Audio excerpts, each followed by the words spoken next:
welcome back to Nomad Boatbuilding. I'm Mark Rutten, and we're working on the 2.4 meter project, and today we get to flip this sucker over. Now this is super exciting, and for most people this would be a huge day to flip that boat over and have a look at it right side up, and it is, but for me, you know what the weird thing is? What excites me the most is just being able to sort of get the mold out of the way and sweep the floor. This thing has been in my way for quite a long time, and it is just sort of a weird sort of fetish that I have to be able to sweep that floor for the first time thoroughly and just have a clear space that I can walk around in.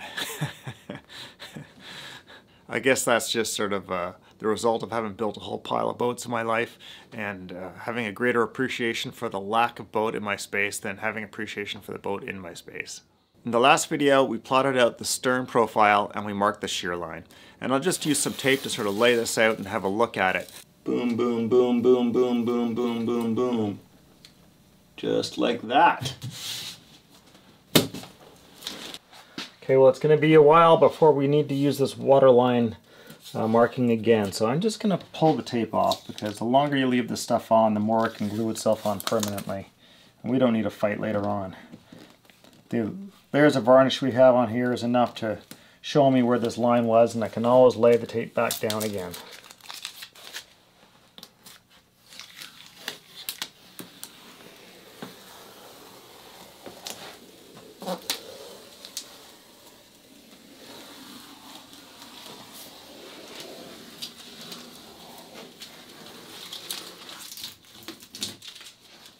This tape is a little bit pricey, it probably runs about 20 bucks a roll, but what a nice, beautiful, clean water line it leaves. Doesn't tear away at the edge like masking tape does. It's incredibly crisp, just like a knife edge. It's fantastic. Okay, before I cut this free, I just want to mark where my shear line is. So I've got this batten marked off that represents the shear line. I'm just going to run my knife out against it. So afterwards I pop this off, and I'm going to have that little knife score that I can use as a reference point. Another thing I'm going to do is I'm going to come along here with an awl, and I'm just going to give myself a poke in a few spots along these station lines, and that's just to make sure that I can find those later on, because I'll probably need to use those to reference where I'm going to put bulkheads. So that's pretty important, but I'm going to take care of this knife work first. We've only got a couple of screws holding the hull to the mold, so let's make sure we take care of those so that we don't forget about it later on when we're trying to wrestle this off. Not get my head up here. Pull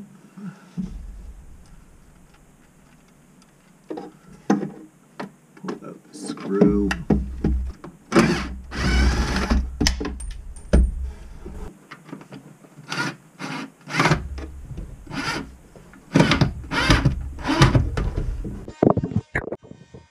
What I decided to do was to use my fine multi-master and just run it along one of those rib bands. I'm not going to run it on the rib band that marks the shear. I'm going to run it on the next one down, giving us about 3/8 of an inch of extra meat that we're going to trim off later on.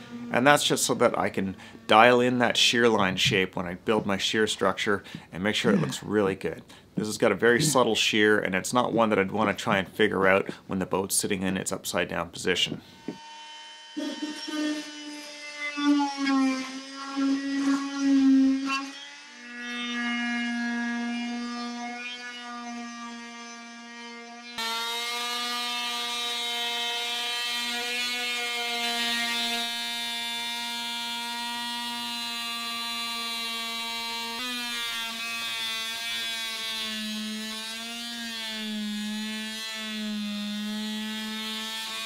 Let's see if she'll pop. Don't know what's going to happen here.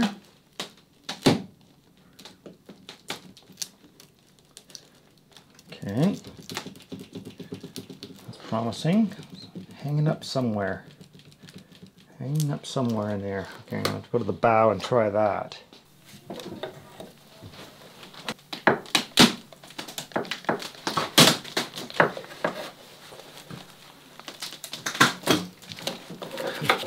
Oh, you can hear it a-crinkling.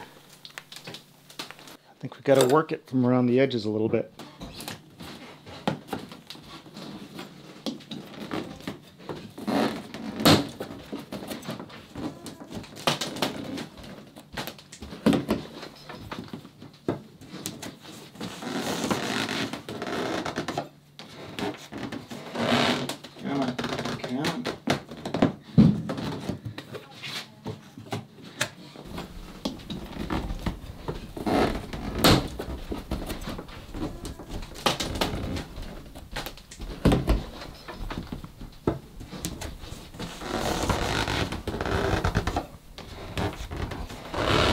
Come on, come on. Just feel it's hanging on somewhere here.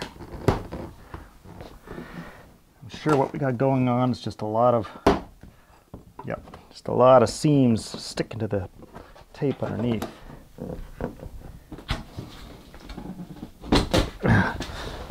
Struggling to keep my fingers from getting jammed underneath this thing.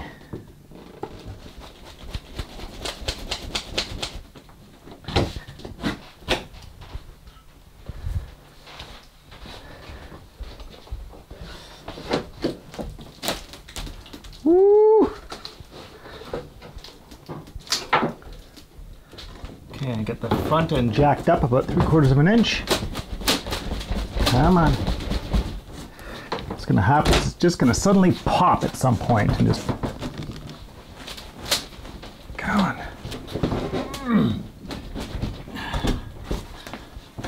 Close. Close, close, close.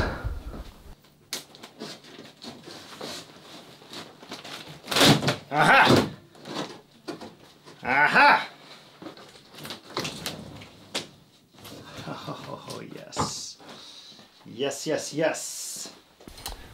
Okay, so I don't really have a particularly great plan for getting this off. I need to get some straps around it, but I have to kind of get it up before I can even do that. So the biggest concern is it's unstable, so if I just suspend it by the very ends here, it could suddenly flip on me. So I want to avoid that. I'll just start by getting one end propped up a little bit here, like so.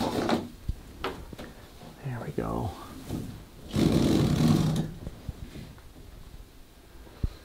Okay.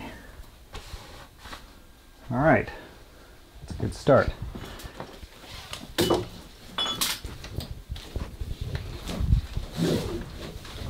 I've got these rollers set up here on the ceiling that is specifically intended for rolling boats over on my own. It sometimes works well and sometimes doesn't work so well. Hang it up on horse.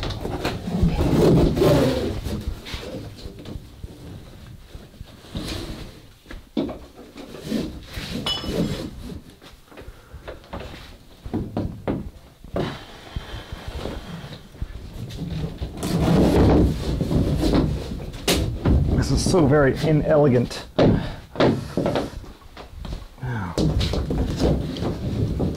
right.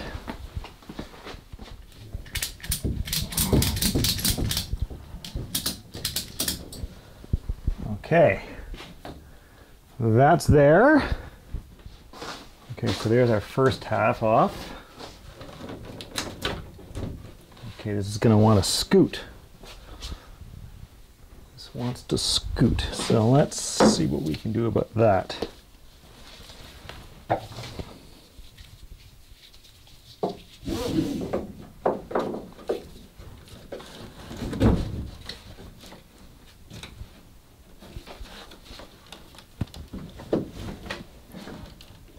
Little tippy maybe? Whoa, whoa, whoa, whoa, whoa, whoa, whoa, whoa, whoa, whoa, whoa, whoa, whoa, whoa, whoa. Don't like that.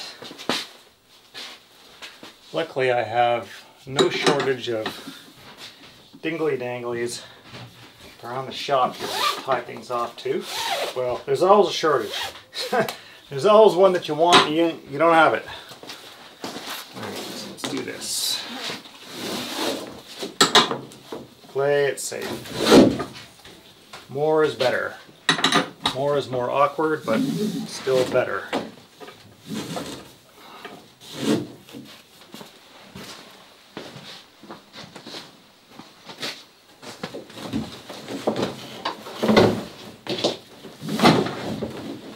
Ha-ha.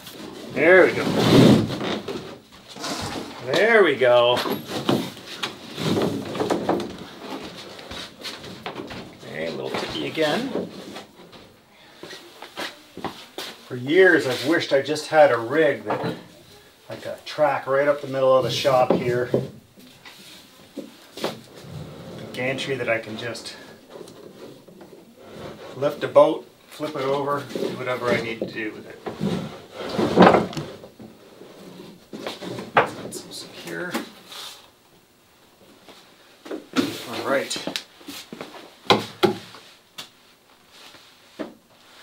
Now to get this damn mold out of here. Okay, well that's fine hanging there. It's not heavy, that's for sure.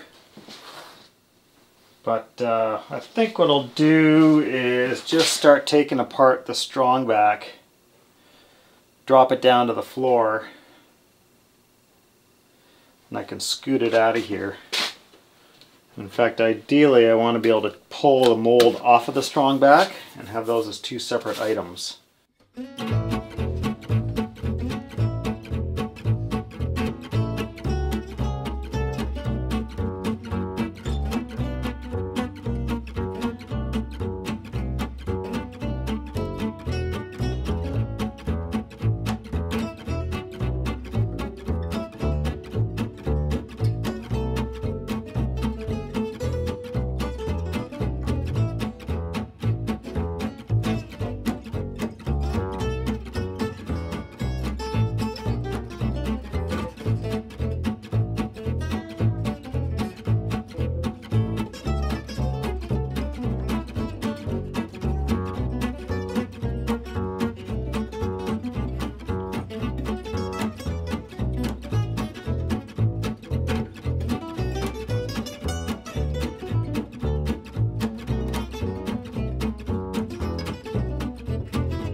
Well, that took a little bit, but she's done.